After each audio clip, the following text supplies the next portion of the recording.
गुरु परशुराम ने कर्ण को श्राप दिया। कर्ण द्वापर युग के महान योद्धा में से एक थे, लेकिन उनको मिला श्राप उनकी मौत का कारण बन गया। कर्ण को उनके जीवन काल में 2 श्राप मिले थे। उन्हें पहला श्राप उनके गुरु भगवान परशुराम ने दिया था, जबकि दूसरा श्राप एक ब्राह्मण ने दिया था। कर्ण को बचपन से ही धनुर्धर बनने की चाहत थी, लेकिन सूत पुत्र होने के कारण कोई उन्हें शिक्षा नहीं देता था। जब वह धनुर्विद्या सीखने के लिए गुरु द्रोणाचार्य के पास जाते हैं, तो वह भी कर्ण के सूत पुत्र होने के कारण उसे धनुर्विद्या देने से मना कर देते हैं। इससे कर्ण निराश होकर भगवान परशुराम के पास पहुंच जाते हैं, लेकिन भगवान परशुराम भी सिर्फ ब्राह्मणों को ही विद्या देते थे। अब कर्ण किसी भी तरह से धनुर्विद्या सीखना चाहता था, तो वह भगवान परशुराम से झूठ बोलता है कि वह ब्राह्मण है। भगवान परशुराम भी कर्ण को ब्राह्मण समझकर उसे शिक्षा देने लगते हैं। जब कर्ण की शिक्षा खत्म होने वाली होती है, तब एक दिन उनके गुरु भगवान परशुराम दोपहर के समय कर्ण की जंघा पर सिर रखकर आराम कर रहे होते हैं। थोड़े समय बाद वहां एक बिच्छू आता है, जो कर्ण के जंघा पर काट लेता है। अब कर्ण सोचता है कि अगर वह हिला या बिच्छू को हटाने की कोशिश की तो गुरु परशुराम की नींद टूट जाएगी।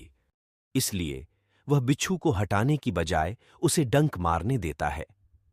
कर्ण काफी समय तक बिच्छू के डंक से होने वाले दर्द को सहता रहता है।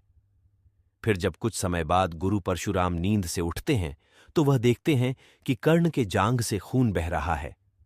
यह देखकर भगवान परशुराम गुस्से में कहते हैं, इतनी सहनशीलता सिर्फ किसी क्षत्रिय में ही हो सकती है।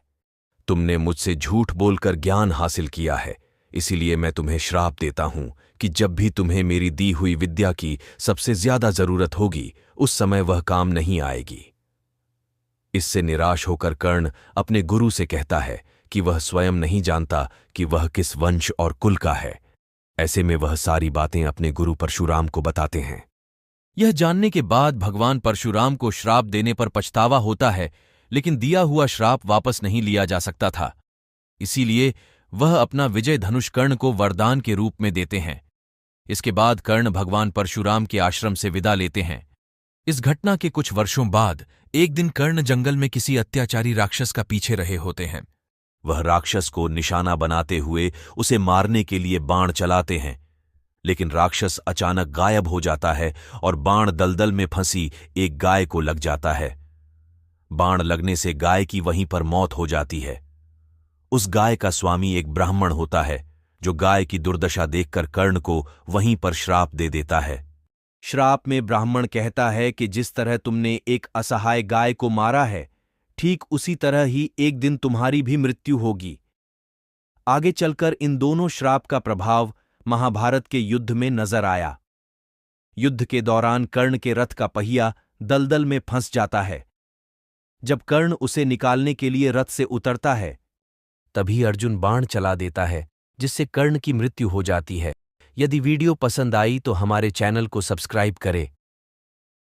धन्यवाद। जय श्री कृष्ण।